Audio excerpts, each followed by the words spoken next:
Sometimes the people we underestimate the most are the ones who teach us what truly matters. In the world where everyone seemed to want something from her, Arden Chase had built walls so high that she'd forgotten what it felt like to trust.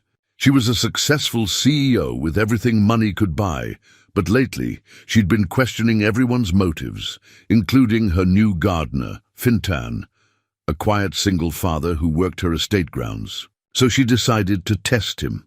She pretended to fall asleep on her living room couch while he worked nearby, watching to see what he would do when no one was looking. What happened next would leave her breathless and questioning everything she thought she knew about people. Would this humble man's simple act of integrity be enough to break through the walls she'd spent years building? Before we jump back in, tell us where you're tuning in from. And if this story touches you, make sure you're subscribed, because tomorrow I've saved something extra special for you. The estate sat on 12 acres of prime Connecticut land, a sprawling testament to old money and newer success. Stone walls marked its boundaries, and within them, meticulously designed gardens stretched in every direction. Rose beds that bloomed in careful succession, hedges trimmed to architectural precision, and winding paths of aged brick that led to hidden corners where fountains whispered their eternal songs. It was the kind of property that appeared in magazines, that people drove slowly past, hoping for a glimpse through the iron gates. Arden Chase had inherited the bones of it from her parents, but she'd built the rest herself. The fortune, the business empire, the reputation as one of the most formidable CEOs in the pharmaceutical industry, all of it earned through sleepless nights and ruthless focus. At 43, she commanded boardrooms with the same cool efficiency she brought to everything in her life. Control was her currency, and she spent it wisely. The main house was Georgian Revival, all white columns and black shutters with rooms that echoed too much when you walked through them alone, which Arden did every evening, her heels clicking against hardwood floors that had been installed by craftsmen her great-grandfather hired. The furniture was elegant, expensive, carefully chosen. Every piece had a purpose, a place. Nothing was left to chance. She stood now in her corner office on the 40th floor of Chase Pharmaceuticals, looking out at the city spread below her like a promise she'd already claimed. Her assistant, Claire, knocked softly before entering, always soft, always respectful of the invisible boundaries Arden maintained. "The Morgan account projections are ready for your review," Claire said, setting a leather folder on the desk. She was 32, efficient, loyal, had been with Arden for 5 years and knew better than most when to speak and when to simply execute. "Thank you." Arden didn't turn from the window. "Anything else?" Marcus called again. "Third time this week." At that, Arden did turn. Marcus Hendrick was her primary competitor, a man who'd built his pharmaceutical company on aggressive acquisitions and questionable ethics. They'd circled each other for years, professional adversaries who smiled at industry events while calculating each other's vulnerabilities. "Let him call," Arden said. "He's fishing," Claire nodded, understanding without needing details. That was the thing about working for Arden. You learned to read between silences. "Will you be working late tonight?" "No, I'm heading home at 6. Something in Claire's expression shifted, surprise perhaps, or concern. Arden rarely left before 8. "Everything all right?" "Everything's fine." Arden returned to her desk, opened the folder, effectively ending the conversation. Claire took the hint and left, closing the door with a quiet click that seemed to seal Arden back into her preferred solitude. But everything wasn't fine, though Arden would never admit it aloud. The truth was that lately, the silence of the estate had begun to feel less like peace and more like emptiness. She'd catch herself standing at windows, watching the gardens, feeling something she couldn't quite name. Loneliness seemed too simple a word, too common. She preferred to think of it as an awareness of absence. Her parents had died 6 years ago, a car accident on a rainy October evening, sudden and senseless. They'd left her everything, the estate, the majority shares in the company her father had founded, and a grief so profound it had nearly consumed her.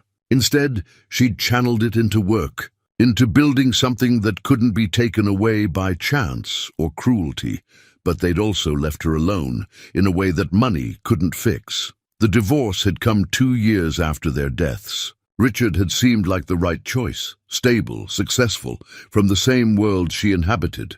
But he'd wanted access more than he'd wanted her. When she discovered he'd been selling company information to competitors, the betrayal had been almost worse than losing her parents. At least their leaving hadn't been a choice.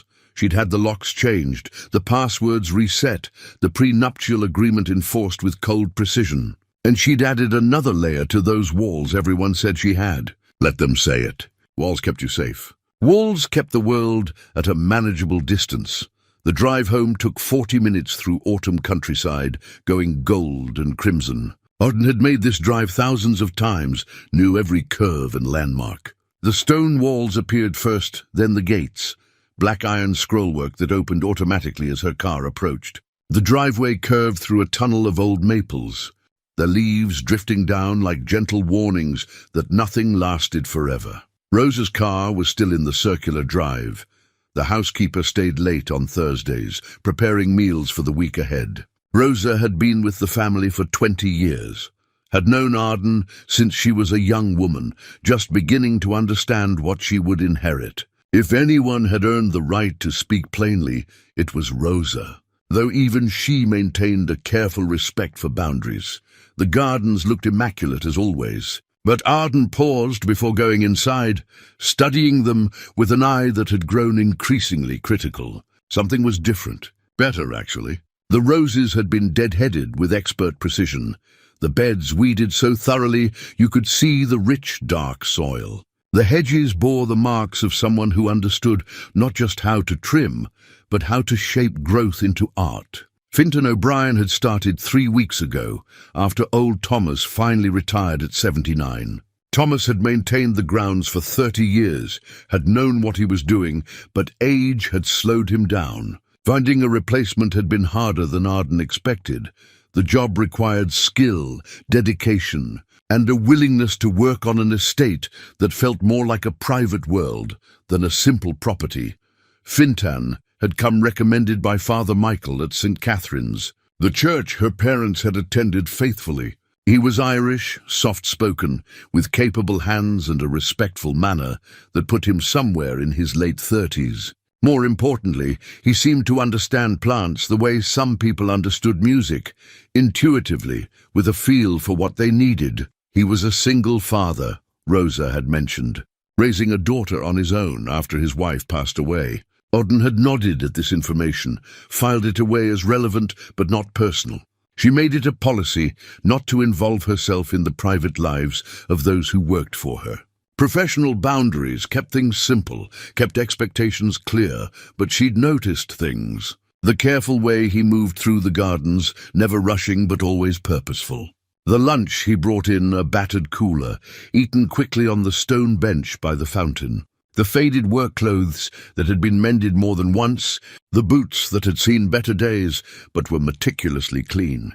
She noticed and told herself it was simply good management to observe those in her employ. Rosa was in the kitchen when Arden entered through the side door, the one that led past the mudroom and into the heart of the home's daily operations. The scent of something rich and savory filled the air, beef stew probably, or pot roast. Comfort food her mother used to make.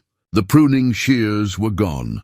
Arden stood in the garden shed on Saturday morning, staring at the empty space on the pegboard where the expensive Felco shears should have been hanging. She'd purchased them herself last spring, Swiss-made, professional grade, nearly $200. The kind of tool a serious gardener appreciated. The kind that didn't just disappear. She checked the workbench, the shelves, even the floor beneath where they hung. Nothing. Her jaw tightened as she walked back outside, scanning the grounds as though the shears might materialize if she looked hard enough. But she knew what had happened. She knew, and the knowing sat in her chest like a stone. Fintan had taken them. The thought arrived fully formed, carrying with it a familiar weight of disappointment that felt almost comfortable. Of course he had. Why wouldn't he? Everyone took something eventually. Everyone had an angle, a need, a justification. She'd been foolish to think a man struggling to raise a daughter on a gardener's salary would be any different. She walked back toward the house, her mind already calculating. The shears were replaceable. That wasn't the point. The point was trust, or rather the confirmation that trust was a luxury she couldn't afford. Again, still, always. Inside, she found Rosa folding linens in the laundry room, the warm scent of fabric softener filling the small space. "Have you seen the good pruning shears?" Auden asked, keeping her voice neutral. "The Felco ones?" Rosa looked up, thoughtful. "The red-handled ones. I saw Finton using them last week on the roses. Beautiful work he did, too. Those bushes haven't looked that good in years. Did you see him put them back?" "Can't say I noticed." Rosa returned to her folding, smoothing a pillowcase with practiced hands. "I'm sure they're around somewhere. That man is meticulous about tools. Always cleaning and organizing things in the shed?" Arden nodded, not trusting herself to say more. She left Rosa to her work and went to her office, the one in the house, not the sterile corporate space downtown. This room was warmer, with her father's old desk and the leather chair that still held the ghost of his pipe tobacco smell. The walls were lined with books and family photographs, including the one she kept in an ornate silver frame on the credenza, her parents on their 40th anniversary. Her mother's hand resting on her father's shoulder, both of them smiling with the ease of people who'd built something lasting together.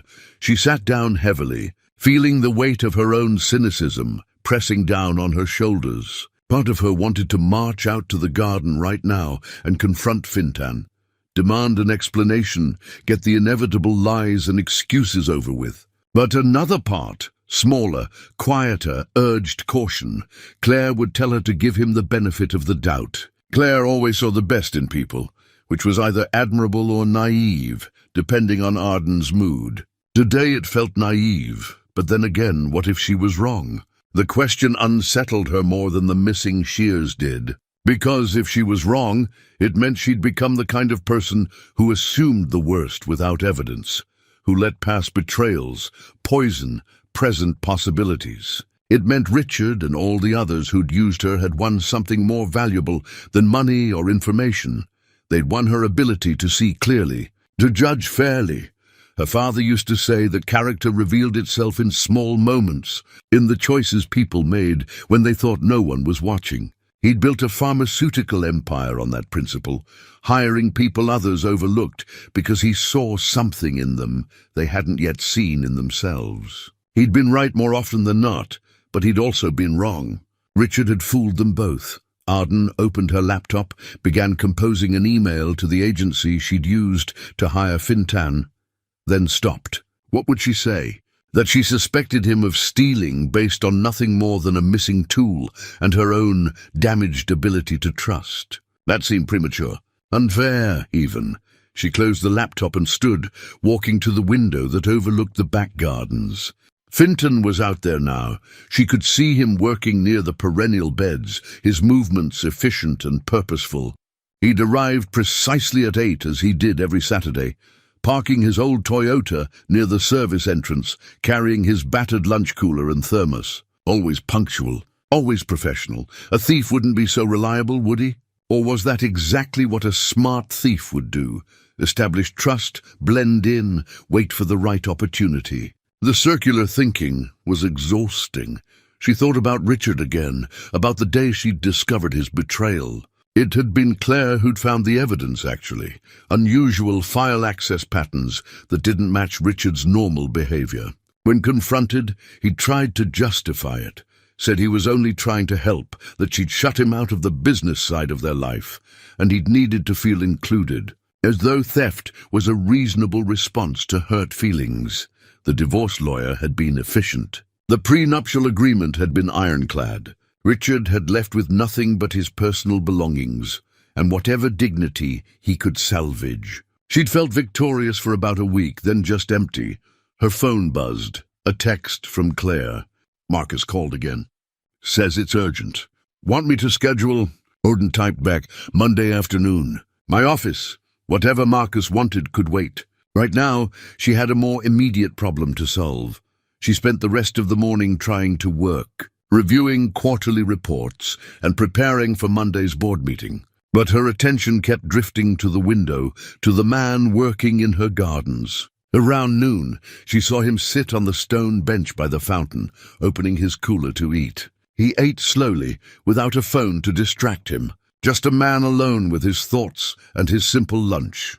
When he finished, he cleaned up carefully, tucking the containers back into his cooler, then returned to work. No shortcuts, no wasted motion, just steady, honest labor, or the appearance of it. By mid-afternoon, Arden had made a decision. She wouldn't confront him directly, not yet. Instead, she would observe. She would create opportunities to see how he behaved when he thought no one was watching. Test his character in small ways before making accusations she might regret. It wasn't that she wanted to be suspicious. She wanted to be wrong. She wanted Finton to be exactly who he appeared to be, a decent man doing honest work. Someone she could trust to walk through her home and gardens without calculating what he could. But wanting something didn't make it. True, Rosa found her in the office as the afternoon. Light began to slant golden through the windows. "You've been in here all day," she said, no judgment in her tone, just observation. "Something troubling you?" "Just work," Arden said automatically. Rosa studied her for a long moment, and Arden had the uncomfortable feeling of being seen through. Finally, Rosa said, "Your mother used to say that worry was interest paid on trouble before it came due." My mother said a lot of things. She did, and she was usually right. Rosa moved to the window, looked out at the gardens. "Finton does beautiful work out there. Your father would have appreciated his touch with the roses." Arden joined her at the window. Together they watched as Finton carefully tied back a climbing rose that had grown unruly, his movements gentle but sure. The living room couch faced the tall windows that looked out over the east gardens, but it also had a clear view down the hallway that led to the kitchen and mudroom. From where Arden positioned herself Tuesday afternoon, she could see anyone who entered through the side door, could watch them move through the house without being obvious about it.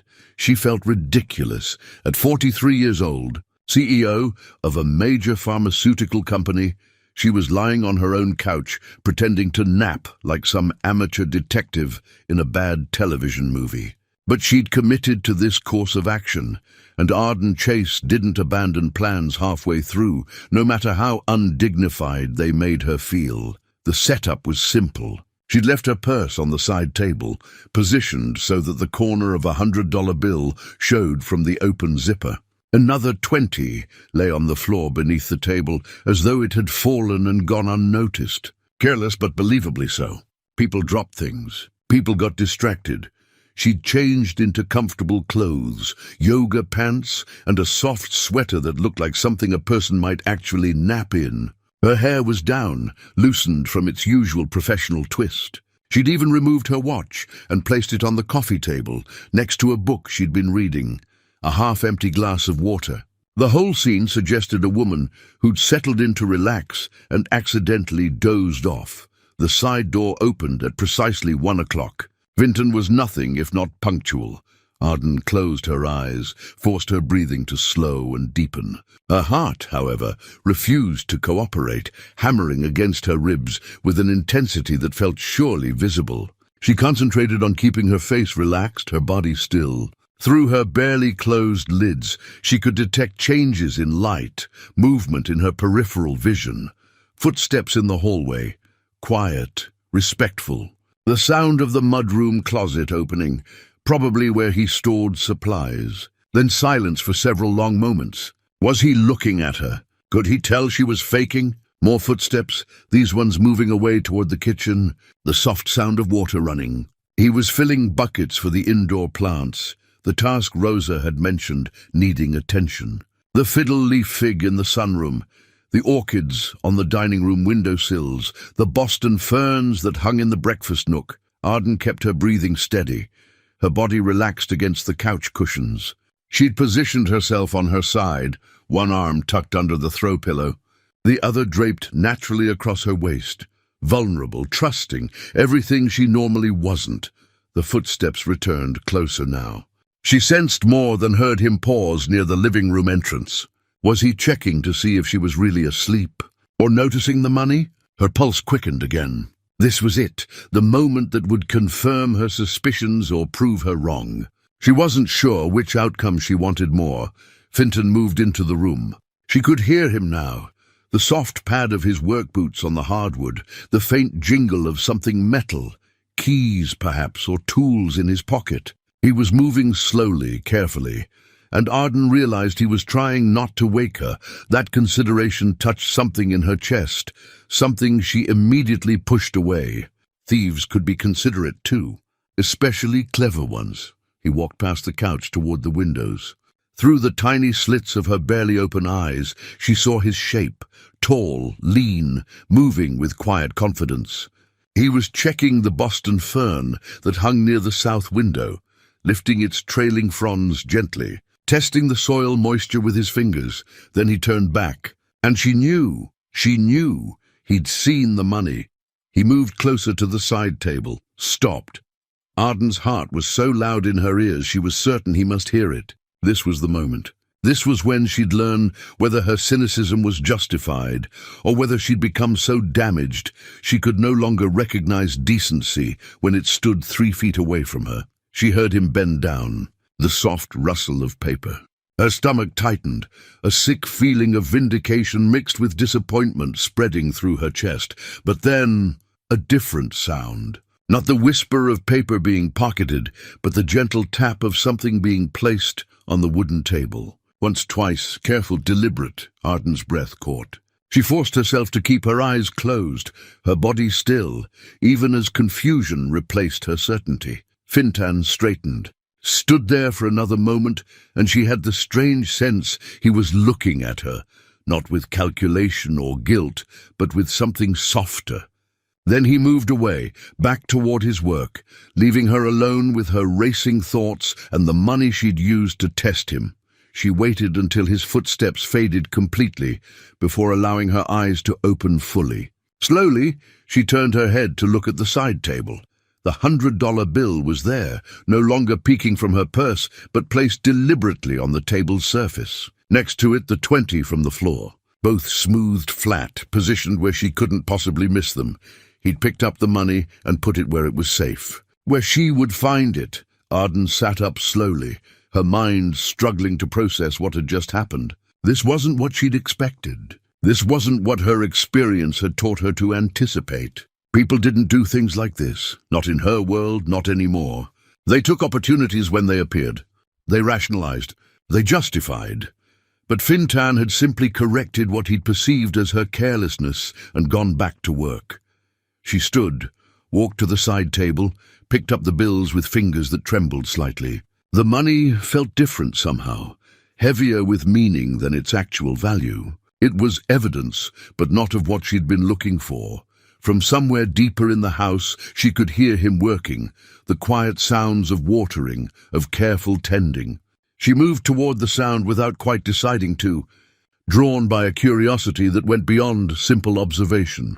The sunroom was her mother's favorite space, all windows and light, filled with plants that required more attention than Arden usually had time to give. Vinton was there now, misting the fiddle-leaf fig that had started to brown at the edges under Thomas's aging care.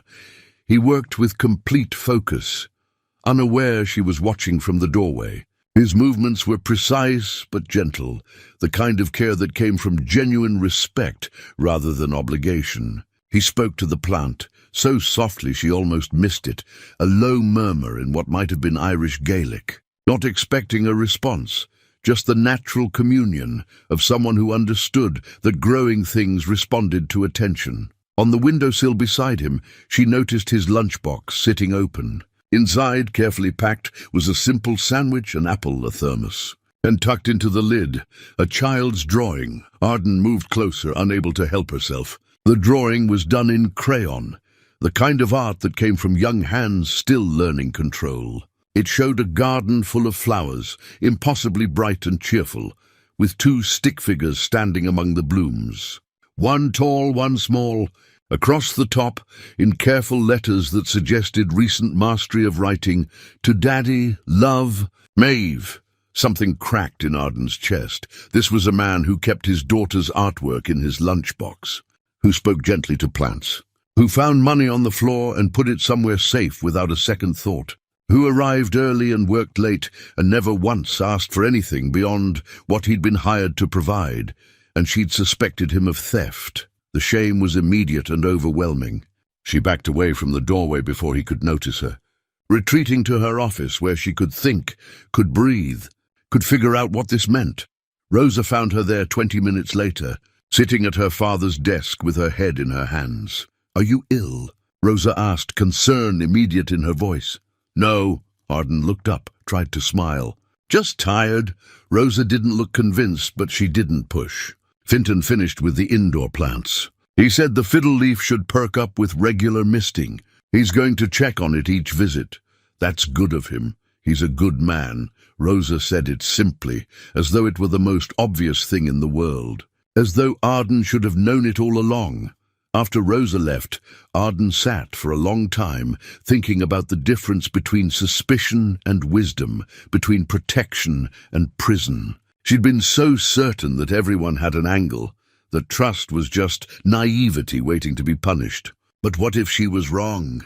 What if her determination to never be hurt again was actually the thing hurting her most? She thought about her father, about his belief in revealed character, about her mother's warning against borrowing trouble, about the way Finton had touched those plants, gently, patiently, expecting nothing in return but the satisfaction of helping something flourish. The pruning shears turned up Thursday afternoon in the potting shed, the smaller outbuilding near the greenhouse that Arden rarely entered.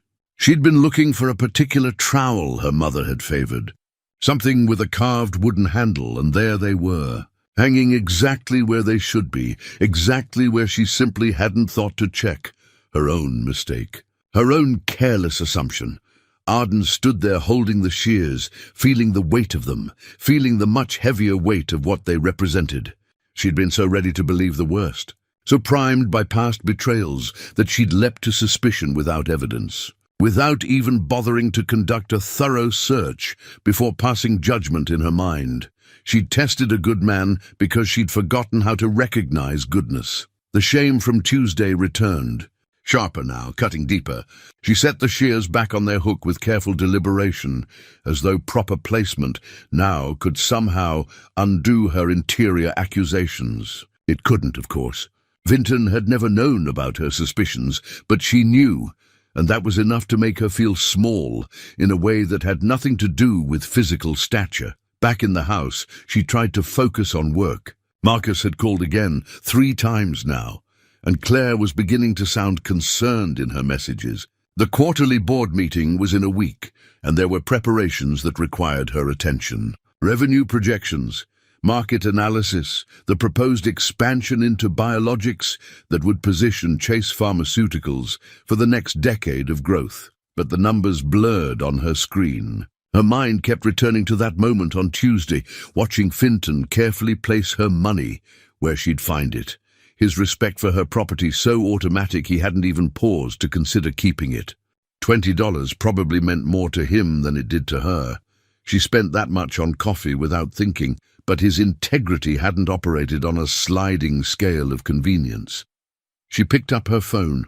"Who called Claire?" "Finally," Claire said, warmth in her voice. "I was beginning to think you'd been abducted. Sorry, it's been a strange week. Everything all right?" "You sound off." Arden considered the question. Was everything all right? She discovered she'd become someone she didn't particularly like, someone who assumed the worst because assuming the best had proven painful. That wasn't all right exactly, but it also felt like the beginning of something, awareness maybe, or at least the possibility of change. "I'm fine," she said, because that was easier than explaining. "What does Marcus want?" "He won't say. Just keeps insisting it's urgent and needs to be face-to-face. Schedule him for Monday afternoon. 2 o'clock. Are you sure? He's been pretty persistent, almost aggressive, I'm sure."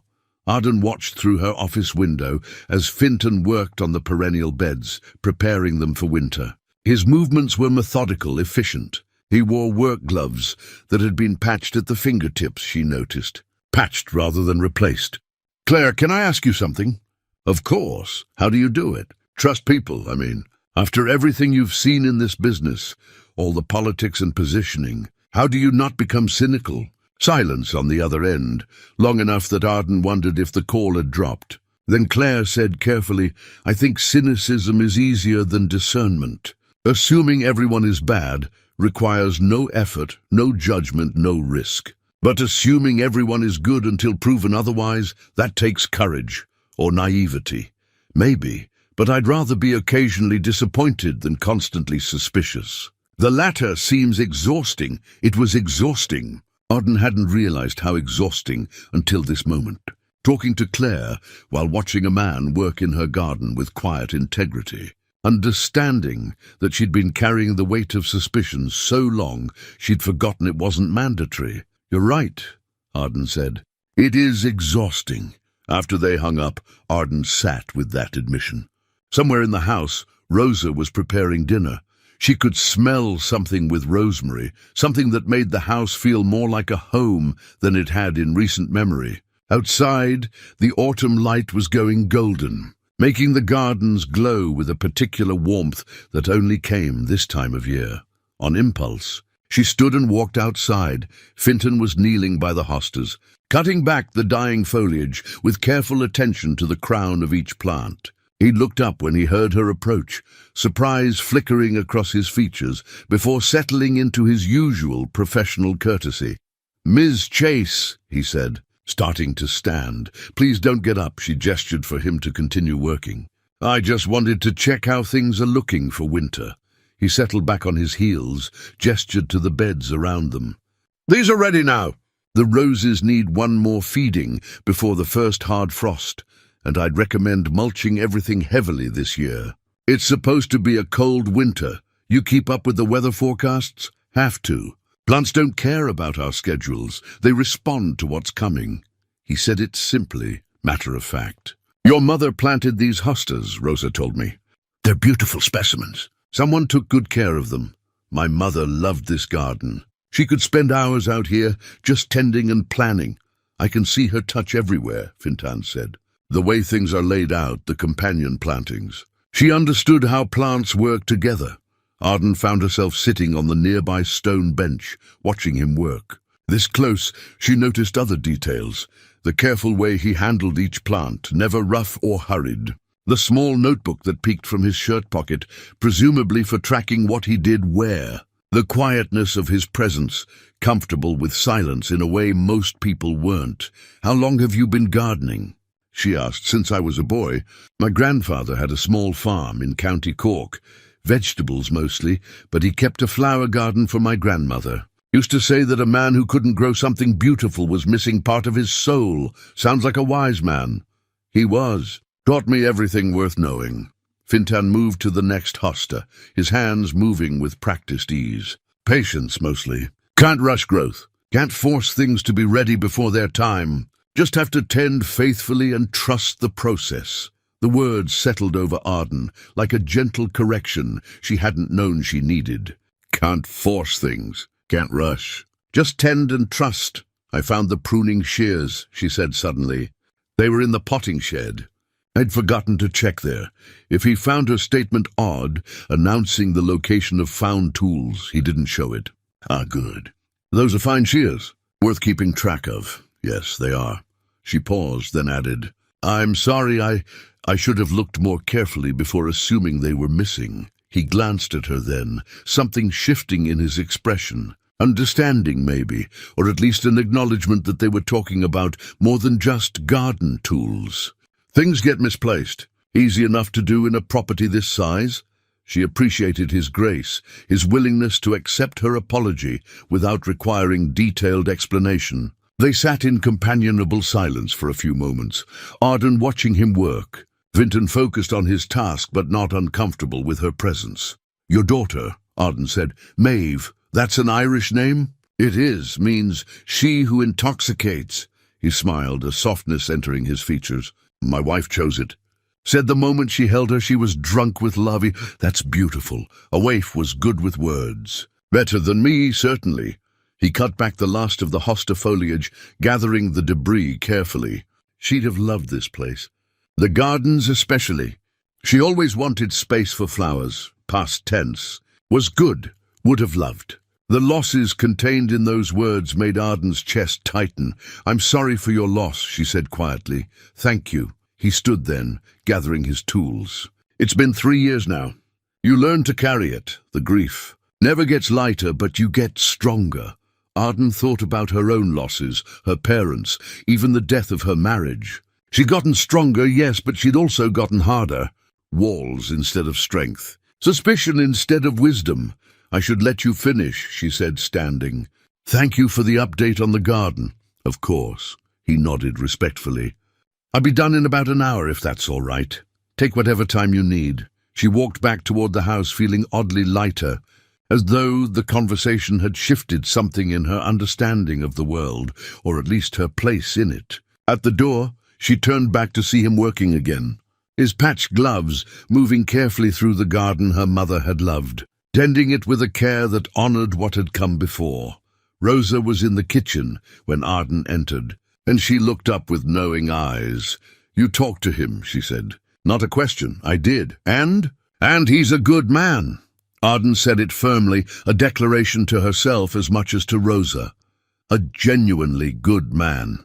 Rosa smiled, went back to her cooking. "I could have told you that 3 weeks ago.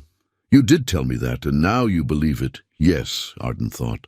Now she believed it. The question was what she planned to do with that belief, and whether she had the courage to let it change her. Over the following weeks, Arden found herself creating opportunities to talk with Fintan. Not obviously, nothing that would seem inappropriate or make him uncomfortable, just casual conversations when their paths crossed. A question about the roses, an observation about the weather, small exchanges that accumulated into something resembling familiarity. She learned things. That he'd come to America 8 years ago with his wife, Oifa, chasing the dream of better opportunities. That he'd worked construction initially, hard labor that paid the bills, but left him exhausted. That Aoif had been a nurse, skilled and compassionate, until the cancer took her so quickly they'd barely had time to say goodbye. He told her these things in measured pieces, never overwhelming her with tragedy, just sharing his history the way anyone might when getting to know someone new. And Arden found herself sharing in return, about her parents, about the weight of inheriting not just wealth but expectations, about the loneliness of living in a house full of memories. One afternoon in late October, she was reviewing contracts in her office when movement outside caught her eye. Vinton was working near the old stone fountain, and something had fallen from his pocket. She watched as he bent to retrieve it, a small card, cream-colored, worn at the edges. Without thinking too much about why, she walked outside. "Everything all right?" she asked as she approached. He straightened quickly, slipping whatever it was back into his shirt pocket. "Yes, fine. Just dropped something." But she'd seen his expression in that unguarded moment, tenderness mixed with sadness, the look of someone touching something precious. "May I ask what it was?" He hesitated, then slowly withdrew the card again, held it so she could see. It was a recipe card, handwritten in flowing script that spoke of careful penmanship and taking time with small things. At the top, "Offa's Irish stew." "My wife's recipe," he said quietly. "Her grandmother taught her to make it. She copied it out for me before—" He stopped, cleared his throat. "I carry it with me. Silly habit, maybe. It's not silly." Arden looked at the card, at the careful annotations in the margins, the small heart drawn next to the instruction about browning the lamb. "It's a beautiful way to keep her close. Maeve and I make it every Sunday. Our tradition. She stands on a stool and helps me chop the carrots, even though they end up all different sizes." He smiled at the memory. "Says it tastes better when she helps." "I'm sure it does." He tucked the card away again, careful with it, reverent. "My grandmother used to say that recipes are love made tangible.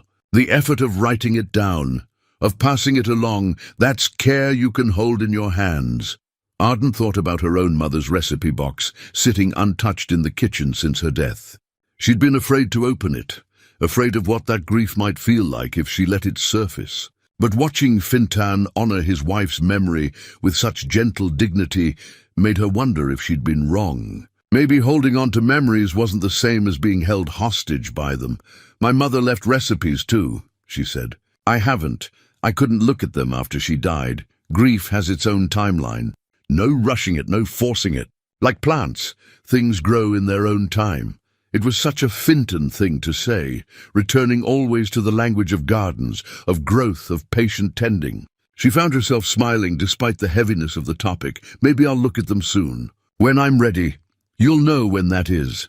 They stood together in the afternoon light, two people carrying losses, learning slowly how to set them down without forgetting them entirely. The moment was interrupted by Arden's phone, buzzing insistently in her pocket. She pulled it out, saw Claire's name flashing urgently. "I should take this," she said apologetically. "Of course." Fintan returned to his work, giving her privacy without needing to be asked. "Claire, what is it?" Marcus showed up at the office, unannounced. "He's demanding to see you, says he won't leave until he does." Security's getting nervous. Arden felt the familiar tightening in her chest, the old defensive patterns clicking into place. "Tell security to give him 15 minutes, then escort him out if necessary." "I'll be there in 30. She ended the call, stood for a moment gathering herself. Whatever Marcus wanted, it was aggressive enough that he'd abandoned any pretense of professional courtesy. That meant trouble, real trouble, not just competitive posturing. "Bad news?" Fintan asked, his tone careful. "Business complication. I need to head into the office." "Of course. I'll lock up the shed when I'm done here." She nodded, started toward the house, then turned back. "Fintan, thank you for sharing about the recipe card." "About Aoif, it helped. Any time, Miss Chase." "Arden," she said, surprising herself. "You can call me Arden." Something shifted in his expression. Surprise, pleasure, maybe a hint of warmth. "Arden, then." The drive into the city gave her time to shift mental gears, to pack away the softness of the garden conversation and retrieve the armor she wore in the business world. By the time she reached the 40th floor, she was fully in CEO mode, controlled, strategic, ready for whatever Marcus thought he could throw at her. He was waiting in the reception area, and he'd clearly been there long enough to work himself into a state. His suit was expensive, but rumpled, his tie loosened, his normally careful grooming disheveled. Whatever this was about, it had him rattled. "Marcus," she said coolly, "this is unexpected. We need to talk, privately." His eyes darted to Claire, to the security guard standing discreetly nearby. "My office." She led him inside, closed the door, remained standing to make it clear this wouldn't be a long conversation. "What's so urgent that it couldn't wait for Monday?" "I want to buy Chase Pharmaceuticals." She'd expected many things, but not that. Not so direct, not so desperate. "We're not for sale. Everything's for sale at the right price." He pulled out a folder, dropped it on her desk. "I'm prepared to offer 20% above current market valuation. All cash. Deal could close in 60 days. Arden didn't touch the folder. "Why? Why what? Why the urgency? Why the aggression?" "You've been circling for months, Marcus, but this feels like panic." His jaw tightened. "It's a good business opportunity. You should look at the numbers." "I'm sure the numbers are impressive, but I'm more interested in what's motivating them." She studied him, saw the telltale signs she'd learned to read in decades of business dealings. The slight tremor in his hands, the way his eyes wouldn't quite hold steady. "You're in trouble. I'm offering you a fortune. You're trying to save yourself." The pieces fell into place with sudden clarity. "Your biologics venture failed, didn't it? The one you mortgaged your company to fund. And now you need an acquisition to show your board, to cover the losses, to make it look like strategic consolidation instead of desperate scrambling." His silence was confirmation enough. "The answer is no, Marcus. Chase Pharmaceuticals isn't going to be your life preserver. You're making a mistake." His voice went hard, threatening. "I could make things very difficult for you. You could try." She moved to the door, opened it. "But I've been in this business longer than you have, and I've survived worse than whatever you think you can do. Claire will see you out." After he left, angry, humiliated, Dangerous in the way cornered animals were dangerous. Arden sat alone in her office, watching the city lights begin to flicker on as dusk settled over the skyline. She should have felt triumphant. She'd faced down a hostile takeover attempt, read the situation correctly, held her ground, but mostly she felt tired of the constant positioning, the games, the way business seemed to require a level of cynicism that bled into everything else. She thought about Fintan with his recipe card, carrying love in his pocket, about the way he tended plants with patience rather than force, about his quiet dignity that didn't need to prove itself through aggression or acquisition. Different worlds, different values. And for the first time, she wasn't entirely sure which world she wanted to inhabit. Her phone buzzed. A text from Rosa. Fintan finished up. Left a note about the fountain pump needing repair. Dinner's ready when you get home. Home. When had the estate started feeling like home again, instead of just a place she slept?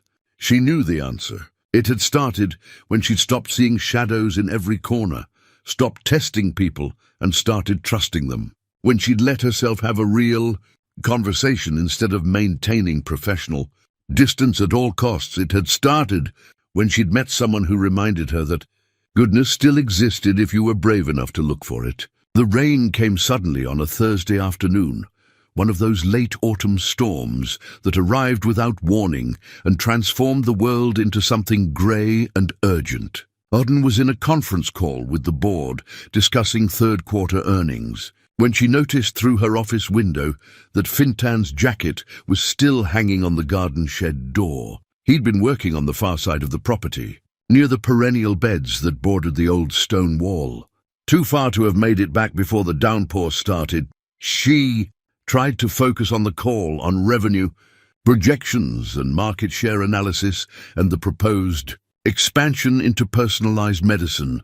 But her attention kept drifting to the window, to the rain coming down in sheets, to the jacket hanging uselessly while somewhere out there a man was getting soaked. Arden, Claire's voice pulled her back. Your thoughts on the timeline? Sorry, could you repeat the question? After the call finally ended, she grabbed the jacket and an umbrella, ignored Claire's curious look, and headed out into the storm. The rain was cold, November asserting itself, winter's advance guard making its presence known.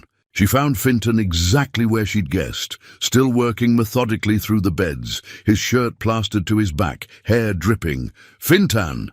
She had to shout over the rain. "You forgot your jacket." He looked up, surprised to see her there, soaked through herself despite the umbrella. "Miss Chase, Arden, you shouldn't be out in this." "Neither should you." She held out the jacket. "Come inside." "This can wait. Just need to finish this section. The mulch needs to go down before it gets any colder. It can wait until tomorrow. Tomorrow's Friday. I have to pick up Maeve early for her school recital." Of course he did.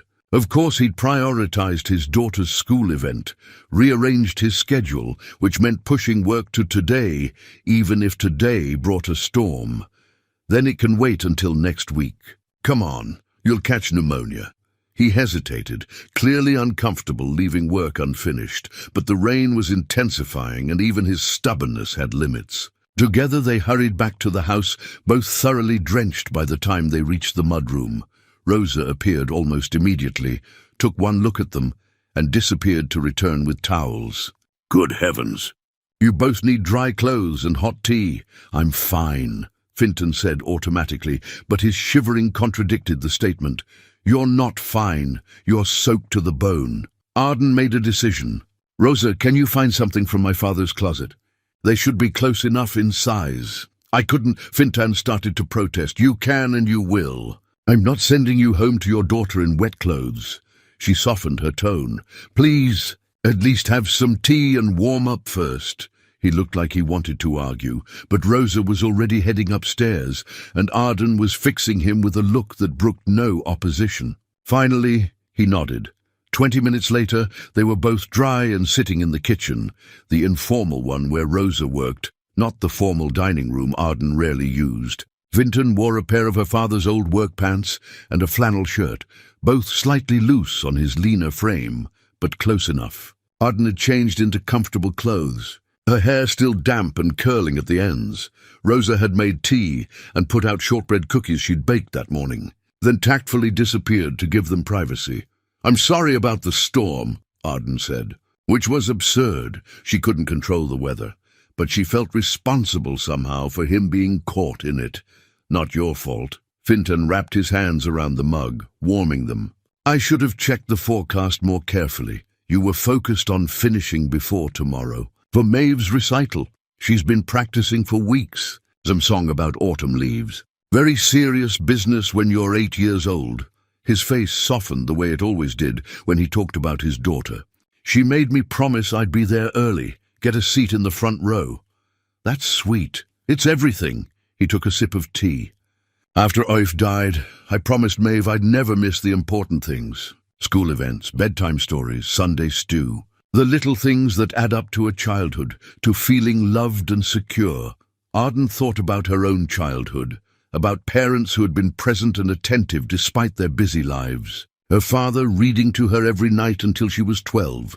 Her mother teaching her to bake, even though they had staff who could do it better. Those moments had mattered. They'd shaped who she was, or at least who she'd been before life taught her to build walls. "You're a good father," she said quietly. "I'm a trying father. Some days I get it right, some days I don't, but I keep showing up. And I think that's what matters most." They sat in comfortable silence for a moment. The rain drumming against the windows, the kitchen warm and filled with the scent of tea and shortbread. It felt domestic in a way Arden's life rarely did, simple, unguarded, real. "Can I tell you something?" she asked suddenly. "Of course. When you first started working here, I suspected you of stealing." The words came out in a rush, confessions spilling free before she could reconsider. "The pruning shears went missing, and I immediately assumed you'd taken them. I even set up a test, left money where you'd find it, pretended to sleep to see what you'd do." Finton's expression didn't change, but she saw something flicker in his eyes. Hurt, maybe, or disappointment. "I found the shears later. They were in the potting shed where I'd left them myself. It was my mistake, my fault, but my first instinct was to blame you." She met his eyes, needing him to understand. "It wasn't about you. It was about me, about what I've become. I've been hurt before, betrayed by people I trusted, and I let that turn me into someone who can't see goodness even when it's right in front of her." "That must be exhausting," he said quietly. "It is." It was. She wrapped her own hands around her mug, drawing courage from the warmth. "But you changed something. The way you returned that money without hesitation, the care you take with everything you do, the love you have for your daughter. Watching you reminded me that not everyone is looking for an angle. That integrity still exists.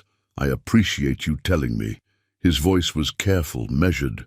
"Though I'm sorry you felt you had to test me at all." "So am I. You deserve better than that." He considered her for a long moment, then said, "My wife used to say that hurt people, but healed people heal people. Maybe you're somewhere in between right now. Not quite healed, but not hurting others anymore either. That's growth." The simple wisdom of it, the lack of judgment in his tone, made something in Arden's chest crack open.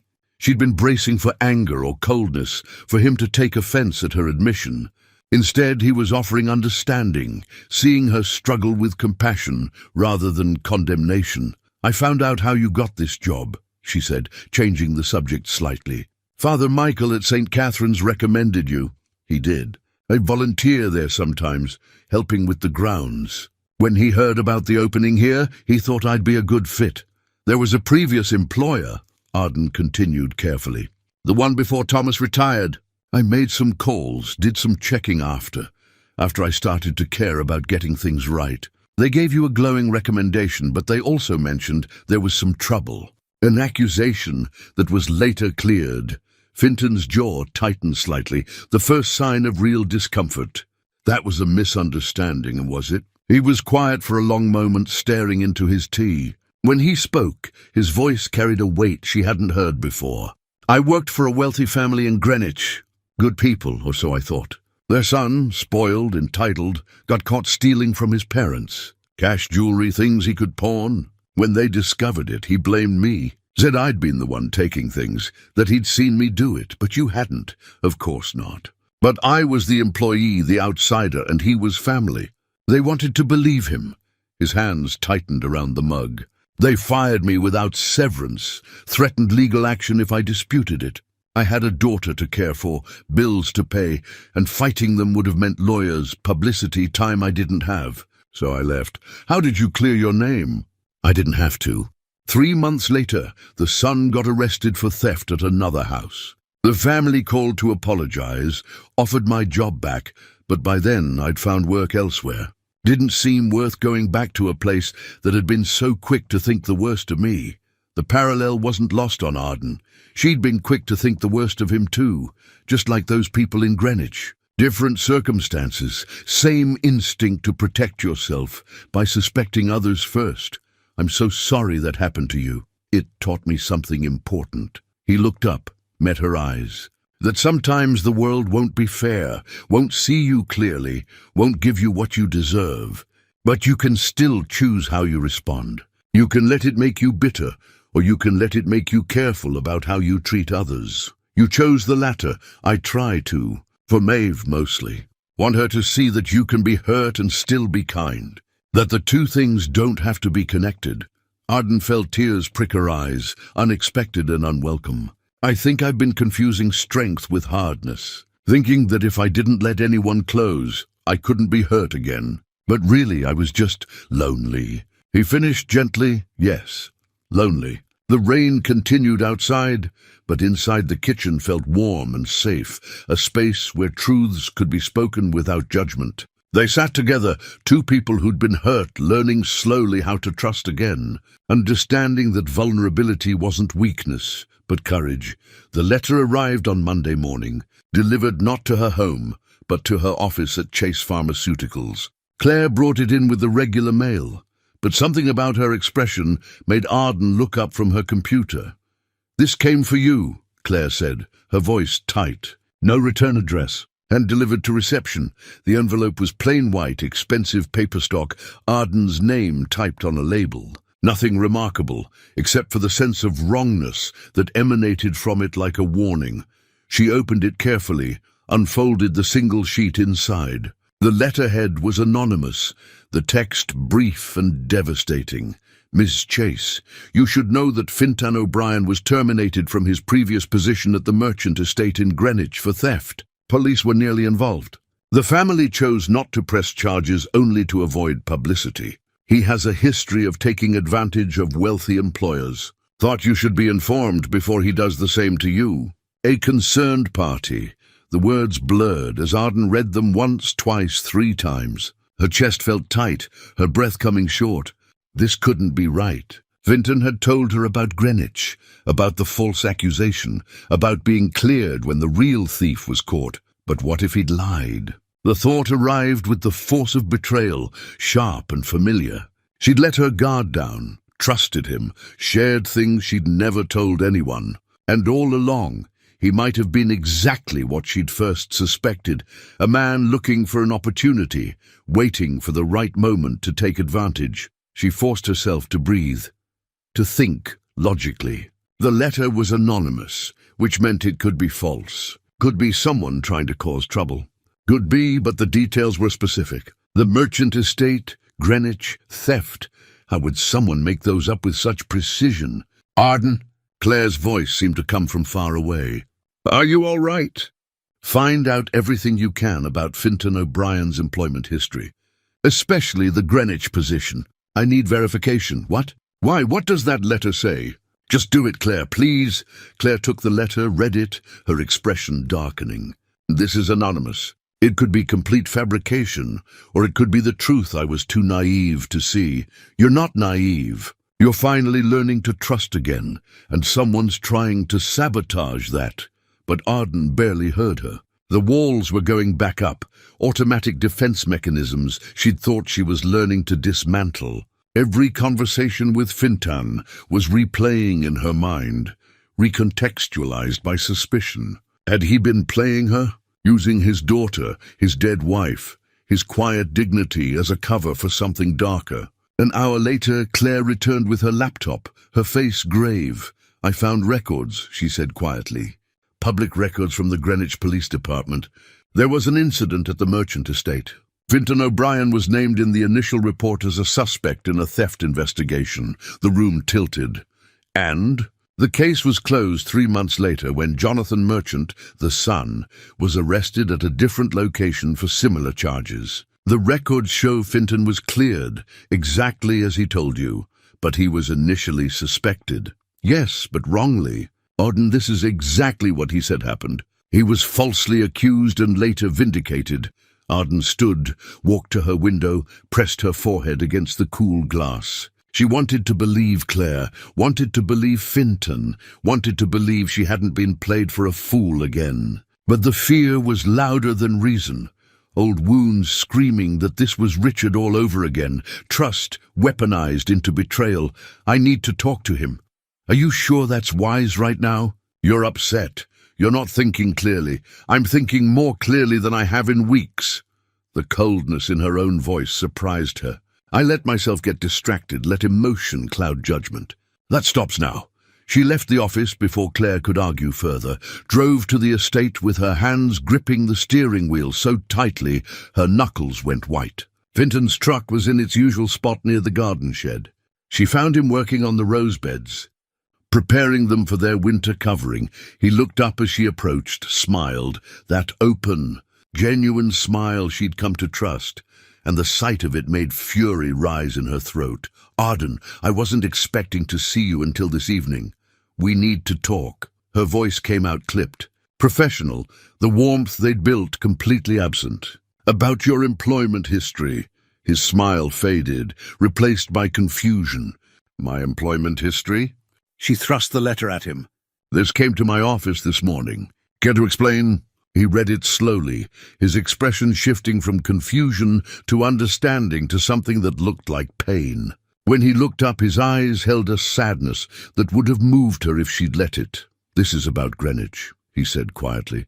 "Is it true? Were you accused of theft?" "I was accused, yes, but that's all I needed to hear. Arden, please let me explain. This is exactly what I told you about on Thursday. The son who blamed me, the false accusation.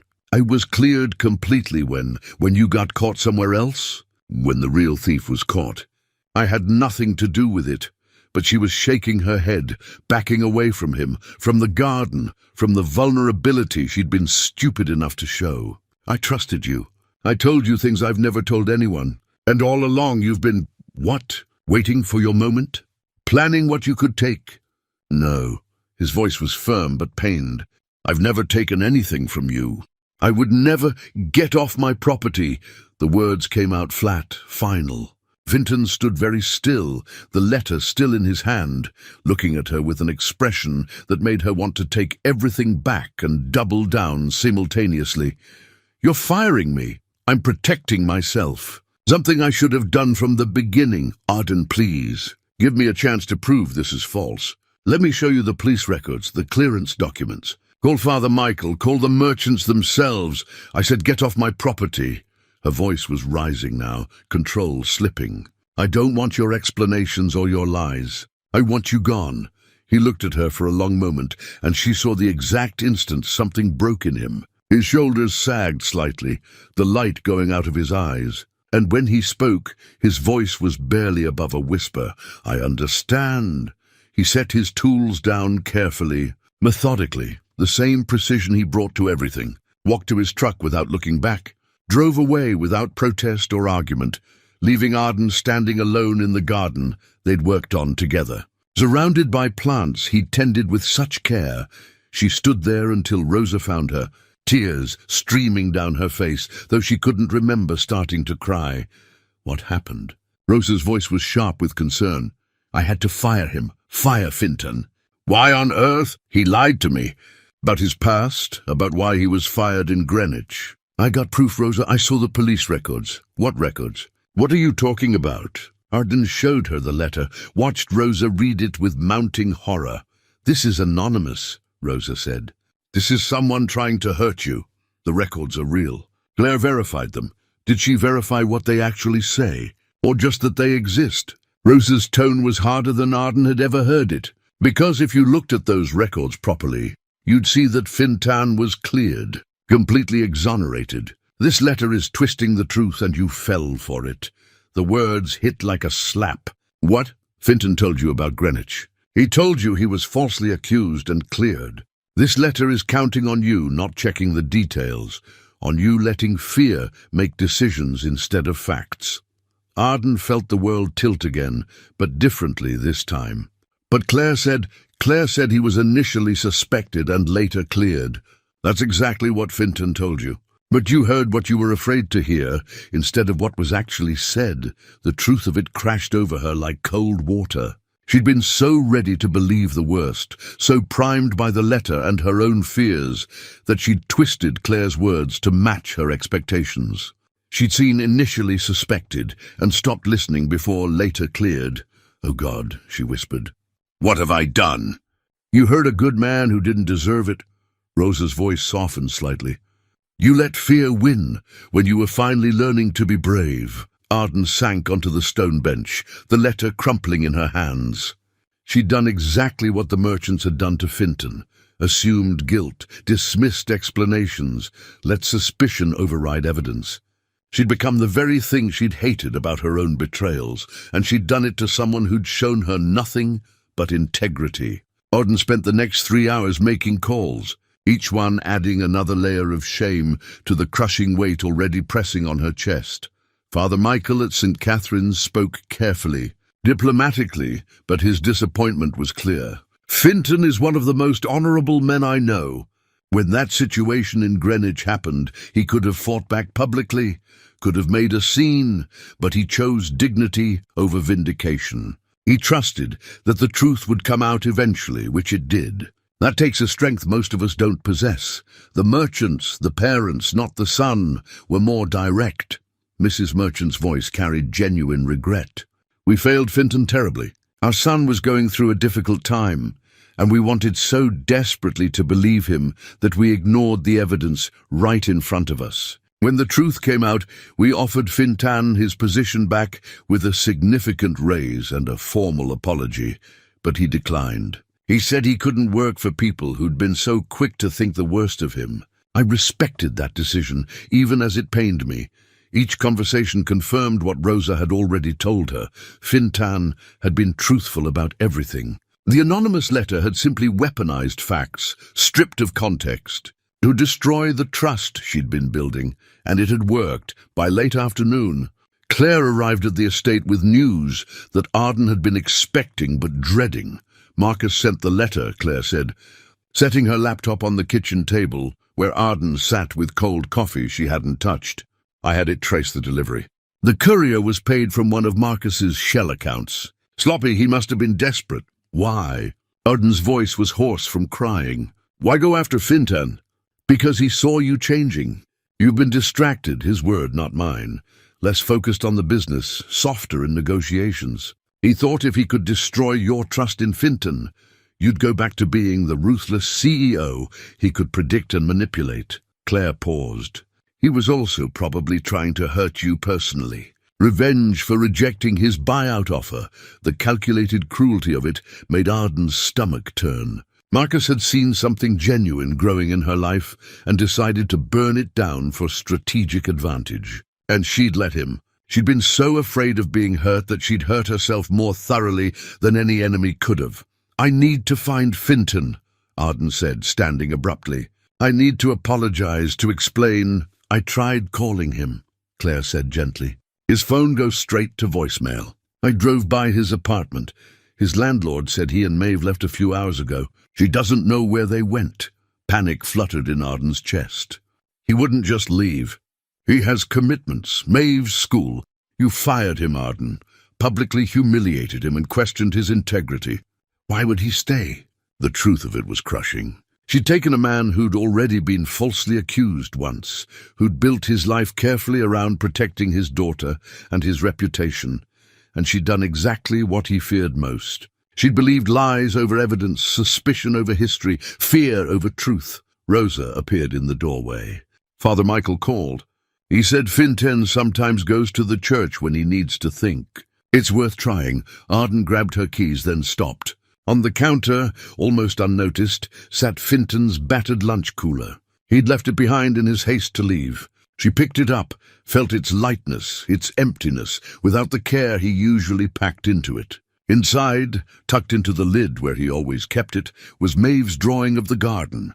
But there was something else, too. Something she hadn't seen before. A small brass compass, old and tarnished, with initials engraved on the back, P.O. to F.O. She turned it over in her hands, understanding immediately that this was something precious. A family heirloom, probably from the grandfather he'd mentioned. The one who'd taught him about gardens and patience and tending things carefully, and he'd left it behind.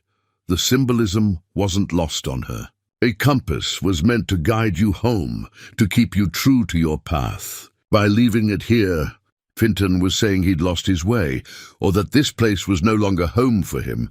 She tucked it carefully in her pocket and headed for the car. St. Catherine's was a small stone church on the edge of town, surrounded by grounds that Finton had mentioned maintaining as volunteer work. Arden had never been there, but she found it easily enough parked in the small lot, and walked around to the back, where Father Michael had suggested she look.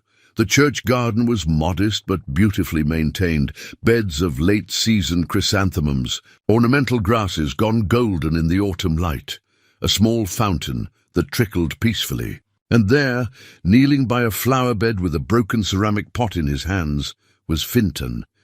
He didn't look up as she approached, though she was certain he'd heard her. He was fitting the pieces of the pot back together with careful attention, his movements precise despite the impossibility of the task. Some breaks couldn't be fixed, not completely.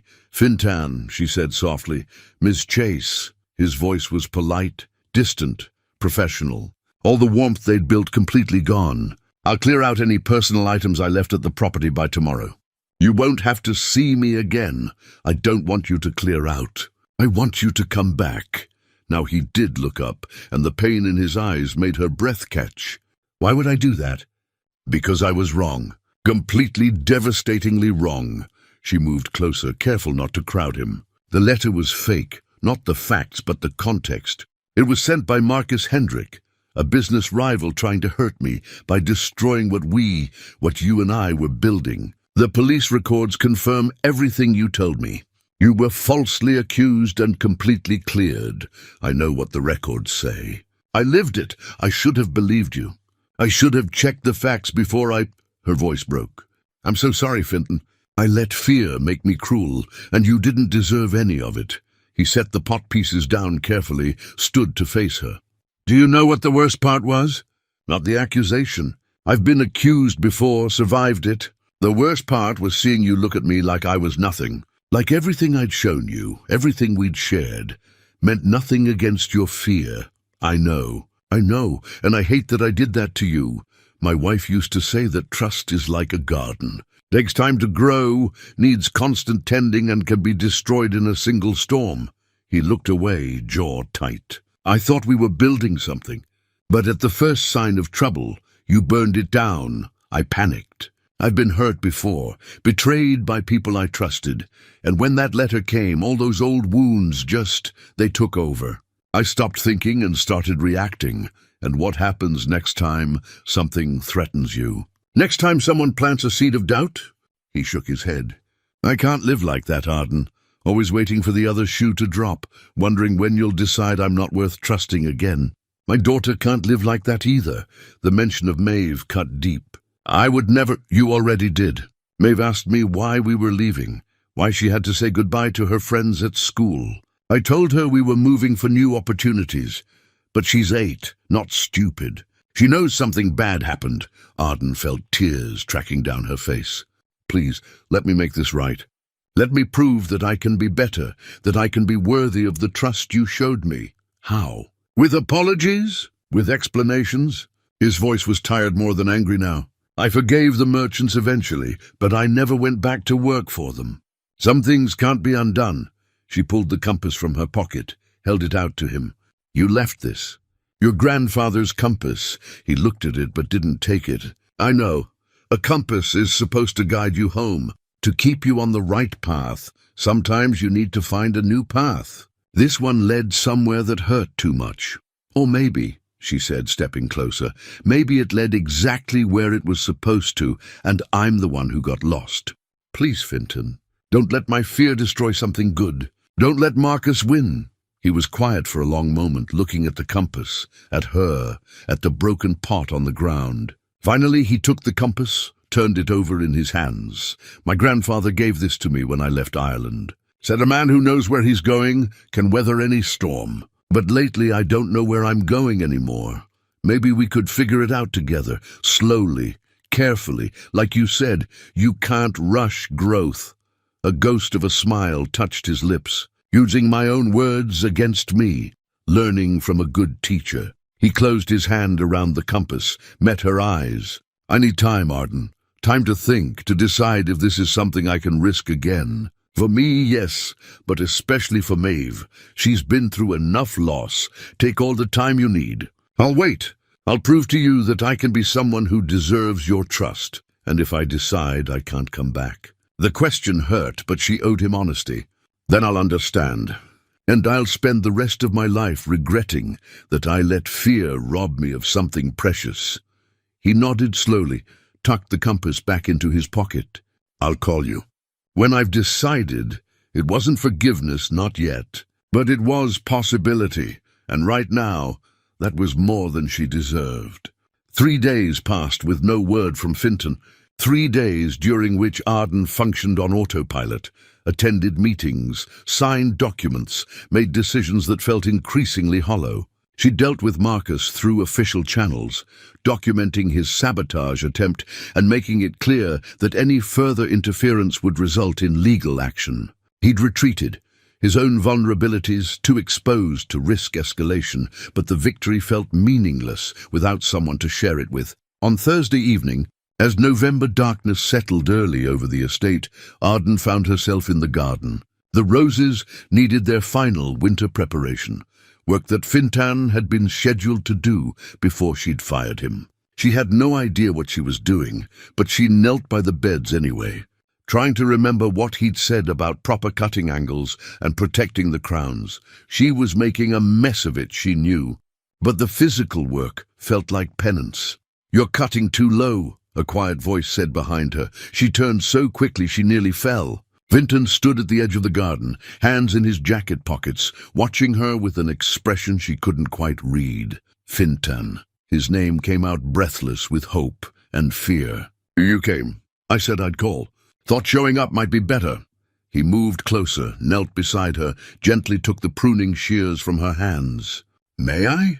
She nodded, unable to speak, watching as he demonstrated the proper technique, cutting just above an outward-facing bud, angling away from the center to promote healthy growth. His movements were sure, practiced, beautiful in their efficiency. "I've been thinking," he said, not looking at her, focused on the roses. "About what you said. About fear and trust, and whether some things can be repaired, and I went to see Father Michael. Told him everything, about the letter, about your reaction, about my own hurt and anger." He finished one cut, moved to the next plant. He reminded me that everyone deserves a second chance. That holding on to hurt doesn't protect you, it just makes you smaller. He's a wise man, he is. He also said something else. Fintan paused, finally looked at her. He said that the measure of a person isn't whether they make mistakes, but what they do after. Whether they own them, learn from them, try to be better. "I want to be better," Arden said quietly. "I want to be someone worthy of your trust. I know you do. I've seen it. The way you've been changing, opening up, letting yourself be vulnerable. That takes courage, especially after you've been hurt." He set down the shears, pulled something from his pocket. A small ceramic pot, clearly the one from the church garden, now repaired with careful seams of gold. "Kintsugi," he explained, holding it up to catch the fading light. "Japanese art of repairing broken pottery with gold. The philosophy is that the breakage and repair are part of the object's history, should be honored rather than hidden. That something broken can be more beautiful for having been broken." Arden touched the golden seams gently. "It's beautiful. Father Michael helped me make it. Said I needed to understand that broken things can be made whole again, just differently than they were before. The cracks don't disappear, but they become part of the strength. Is that... She had to clear her throat. Is that what you're saying about us? I'm saying I'm willing to try. If you are... But we both need to understand that we're different people now than we were 3 days ago. We've been broken, and if we repair this, the cracks will still show. We'll have to live with that. I can live with that, she said. As long as you're willing to let me try. He was quiet for a long moment, studying her face in the gathering darkness. I need you to understand something. If you doubt me again, if fear makes you cruel again, I won't come back. Not because I don't care, but because Maeve needs stability. I can't put her through this pattern. I understand. And I promise, not that I'll be perfect, but that I'll communicate instead of assuming. That I'll give you the benefit of doubt I should have given from the start. Then we start over, slowly, carefully, like planting something new. He offered her his hand, and she took it, feeling the calluses, the strength, the steadiness she'd almost thrown away. They stood together in the darkening garden, two people who'd been broken, learning to be whole again, understanding that some repairs took time, but were worth the patient work of healing. There's one condition, Finton said. Anything.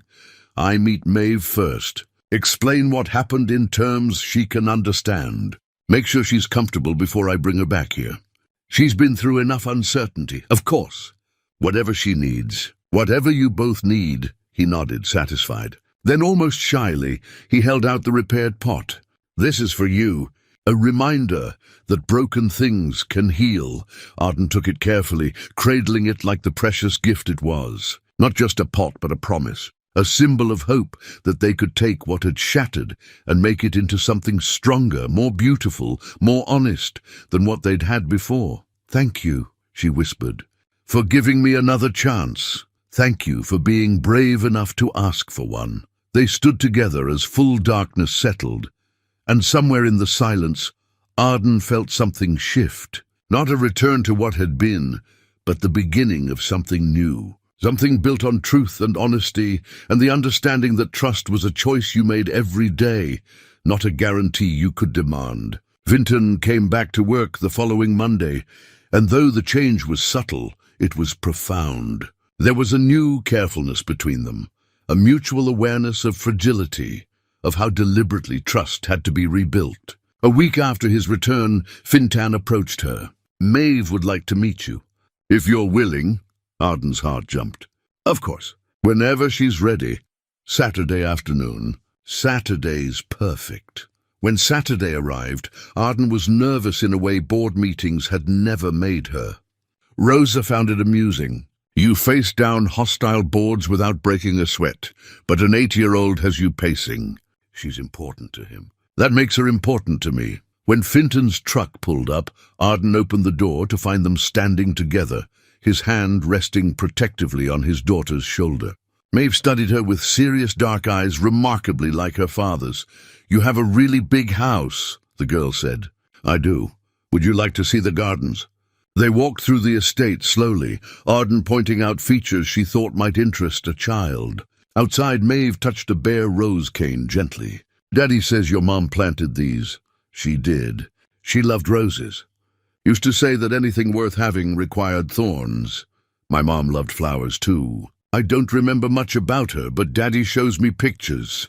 The simple statement, delivered without drama, made Arden's chest tighten. I'm sure she was beautiful. Daddy says I look like her, that I have her smile. They reached the stone bench by the fountain, and Maeve climbed up. Daddy was really sad when you had that fight. Arden glanced at Finton, who gave her a small nod. She sat beside Maeve, chose her words carefully. I hurt your father's feelings very badly. I was afraid of being hurt myself, and I let that fear make me say cruel things that weren't true. Did you say you were sorry? I did. But sometimes sorry isn't enough by itself. You have to show people you mean it. Maeve considered this. Like when I broke Jenny's crayon and had to help her with her art project for a whole week. Exactly like that. Are you helping with Daddy's projects? I'm trying to be a better person, the kind your father deserves. Daddy says you're learning to trust again. That it's hard, but important. They sat together for a while, Maeve asking questions about the plants, about what the garden looked like in spring. Eventually, Rosa appeared with hot chocolate and cookies, and they moved inside to the warmth of the kitchen. When it was time to leave, Maeve hugged Rosa goodbye, then turned to Arden with a measured assessment. "Thank you for showing me the gardens. You're welcome any time." "Maeve, truly." The girl studied her another moment, then stepped forward and hugged Arden quickly, fiercely, before retreating to her father's side. "I like her, Daddy," she announced.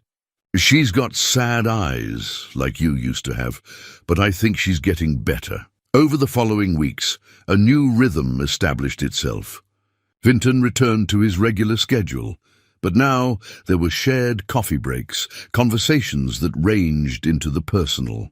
Maeve came back occasionally, her presence transforming the estate into something that felt alive. December arrived with early snow. One afternoon, as fat snowflakes drifted down, Arden brought Finton hot coffee while he worked. Maeve asked if she could come help with Christmas decorations, he said. "If that's all right." "Of course it's all right. I'd love that." They stood together in the gathering snow, and he said quietly, "Maeve's getting attached. To you, to Rosa, to this place. I need to know that's okay, that you're not going to pull away." "I won't, I promise. She's wonderful, Finton. You both are. And I'm not going anywhere." He looked at her then, really looked. "I believe you." That Saturday, Maeve arrived with art supplies and determination to make the estate properly festive. Together with Rosa, they transformed the house with garlands and lights and handmade ornaments. Christmas Day arrived clear and cold. Maeve came early, carrying a gift bag she'd wrapped herself. Inside were two items: a small framed drawing of the garden in summer, labeled Arden's Garden, and a bookmark decorated with pressed flowers and the words, "For someone who's learning to grow." "I wanted you to remember that even in winter, spring always comes back," Maeve said. Dinner was simple but perfect. Pot roast and vegetables, Rosa's brown bread, and the Irish stew from Eoif's recipe. They ate in the informal dining room, conversation flowing easily, laughter coming naturally. After dinner, as Rosa and Maeve cleaned up, Finton pulled Arden aside. "I have something for you too." He drew a small package from his pocket, a seed packet handmade, the paper folded around seeds he'd collected. "Rose seeds, Arden's garden. Plant in spring with hope. They're from your mother's roses," he explained. "You can plant them in April, grow your own roses from her legacy." She took the packet with trembling hands. "Thank you for this. For everything." He took her hand, his thumb brushing over her knuckles. "We're giving each other that chance." Then, because the moment called for it, she said softly, "Fintan, I think I'm falling in love with you." He smiled, that genuine, warm smile. "I think I've been falling in love with you too, probably since you first pretended to sleep on the couch." "I really wasn't sleeping," she admitted with a laugh. "I know. But you were trying, and that mattered more than succeeding." He kissed her then, gentle and brief, but full of promise. From the kitchen came Maeve's delighted squeal. "I knew it. Rosa owes me $5. That night, Arden placed Maeve's drawing on her bedside table, the seed packet beside the kintsugi pot on her desk, and lay in bed thinking about spring, about planting roses, about tending something patiently and trusting that care would lead to beauty. 3 months later, on a mild April afternoon, when the world was shaking off winter's hold, Arden stood in the garden with a small trowel in one hand and the packet of rose seeds in the other. The seeds had spent the winter in her refrigerator, going through the cold stratification process Fintan had carefully explained. Now they were ready to become something new while honoring what had come before. Fintan worked beside her, preparing the soil with patient attention. Maeve was nearby in her own small plot, planting wildflower seeds Rosa had helped her choose.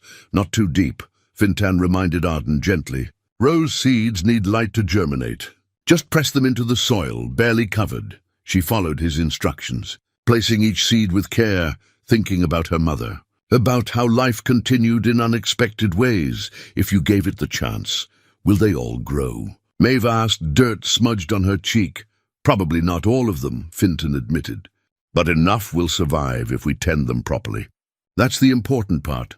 Not controlling the outcome, but doing the work. Arden smiled at the metaphor. You couldn't control whether seeds grew, whether trust held, whether love lasted. You could only do the work, the daily patient work of showing up and tending carefully.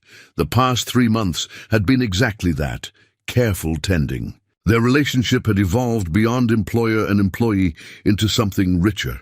They were friends first, partners in the garden, and increasingly they were becoming something more. The romance had developed slowly, respectfully, with Maeve's well-being always central. But Maeve, with the clarity children possessed, had simply accepted what the adults were still figuring out. "You make Daddy happy," she'd told Arden one afternoon while baking with Rosa. His eyes smiled now, not just his mouth. The business had changed too. Marcus had resigned. His company eventually absorbed after his gamble failed. Under Arden's leadership, Chase Pharmaceuticals had shifted direction, still profitable, but with stronger emphasis on ethical practices and employee welfare. She'd established a scholarship program for employees' children, increased benefits, made decisions that prioritized people alongside profits. "There," Finton said, sitting back. "That's everything planted. Now we wait and see what grows. How long before we know? Roses from seed can take a while. Weeks for germination if we're lucky, months to see real growth. Rather like trust, actually. You and your metaphors. You love my metaphors." "I do." She met his eyes, let the words carry their full weight. "I love a lot of things about you." His expression softened, and he reached over to tuck a strand of hair behind her ear. "The feeling is entirely mutual." Daddy and Arden sitting in a tree, Maeve sang out laughing. "KSSING." Rosa appeared on the terrace, waving them in. "Lunch is ready. And Maeve, wash those hands before you touch anything in my clean kitchen, after lunch." While Maeve and Rosa sketched party ideas, Maeve had insisted they host a garden party in June. Finton and Arden took coffee to the library. "Can I tell you something?" Finton asked, his tone serious. "Always. When you fired me, I was so angry. Not just at you, but at myself, for trusting again. But that experience taught me something I needed to learn, that running from pain doesn't protect you, it just makes you smaller. That the only way to live fully is to risk being hurt. Father Michael told you that. He did. But more importantly, you showed me. When you came to find me, when you apologized without excuses, that took real courage." He shifted closer, his hand cupping her face. "I didn't want Maeve to learn that people don't deserve second chances, or that walls are safer than bridges. What did you want the lesson to be? That love is worth the risk, that broken things can heal, that sometimes the people we least expect become the ones we can't imagine living without." He paused. "I love you, Arden, completely, without reservation.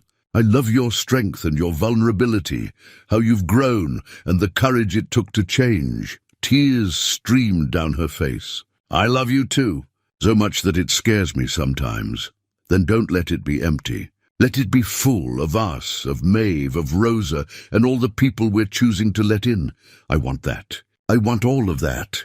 He kissed her deeply, and from the doorway came Maeve's delighted squeal. "I told you they were in love." Maeve's voice suddenly became smaller, more vulnerable. "Does this mean Arden is going to be my mom?" "Because I'd like that." Arden knelt to Maeve's eye level. "I could never replace your mom, and I wouldn't try to. But if you're willing, I'd love to be part of your family. To be someone who loves you and is there for all the important things, like a bonus mom." "Exactly like a bonus mom." Maev nodded seriously. "Okay, but I get to be flower girl at the wedding." "Deal," Arden said, laughing through her tears. The spring progressed into early summer. The rose seeds germinated, not all of them, but enough. They would take years to mature, but that was okay. Good things took time. The garden party happened in mid-June, exactly as Maeve had imagined. The estate filled with people and laughter, children running through gardens, adults admiring Rosa's beds. Finton gave informal tours, and Arden watched him with pride and love. "You've done something remarkable," Claire said, finding Arden near the fountain. 6 months ago, this place was a mausoleum. Now it's alive. It's not me. It's them. Arden gestured to where Fintan showed children how to identify herbs, Maeve assisting. They brought life back. You let them. That's the remarkable part. Later, as sunset approached, Arden stood on the terrace with Fintan, watching the garden glow in golden light. "Happy?" he asked. "Happier than I knew was possible." He pulled something from his pocket, a key, simple and brass, worn with age. "This was the key to my grandfather's house in Cork. He gave it to me when I left Ireland, said it was to remind me that home isn't a place, it's the people you love. Fintan, I want you to have it. Not because I'm asking you to marry me, though I am, eventually, but because you've become my home, Arden. You and this place and the life we're building. Wherever you are, that's where I belong." She took the key with trembling hands. "You've given me back something I thought I'd lost forever. The ability to trust, to love, to believe in good things. We've given each other that. And we'll keep giving it to each other every day. I choose this. I choose you. I choose us. Then that's enough. More than enough." That night, after everyone had left, Arden walked through the quiet house. She touched the kintsugi pot on her desk, looked at Maeve's drawing on her wall, at the photograph showing Fintan and Maeve and herself together, all of them laughing, chosen family spanning generations. Rosa, with her steady wisdom, Arden finding her way, Maeve representing hope, and Fintan binding them together with patient love. She walked to her bedroom window overlooking the gardens. In the moonlight, she could just make out the rose beds. The new seedlings too small to see, but they're nonetheless growing slowly in the dark, doing the invisible work of putting down roots. In 6 months everything had changed. From a woman who tested her gardener's honesty to one learning to trust again. From isolation to connection, from fear to love, from winter to spring, home wasn't a place you inherited or purchased. It was the people who saw you and chose to stay. It was laughter in the kitchen and dirt under fingernails and a child's drawing on your wall. It was second chances and patient tending and the courage to let yourself be known. She thought about those rose seeds tucked into soil, invisible but working. With care and patience, they would grow. They would bloom. They would add beauty to a world that needed it. And so would she. So would Fintan. So would Maeve. Together, they would grow. Arden climbed into bed with a smile on her face and hope in her heart, knowing tomorrow would bring new growth, new opportunities to choose love over fear. And somewhere in the garden, hidden in darkness but working tirelessly toward light, rose seeds germinated. Small miracles happening in secret, preparing to transform into something beautiful, just like her life had transformed. Just like she had transformed from ashes to roses, from winter to spring, from fear to love. Outside, the moon traced silver paths through the garden, illuminating the bench where they'd sat together, the fountain where they'd talked, the beds where they'd planted hope, and in the rich, dark soil, invisible but vital, new life stirred and grew, always growing, always becoming, always reaching toward light.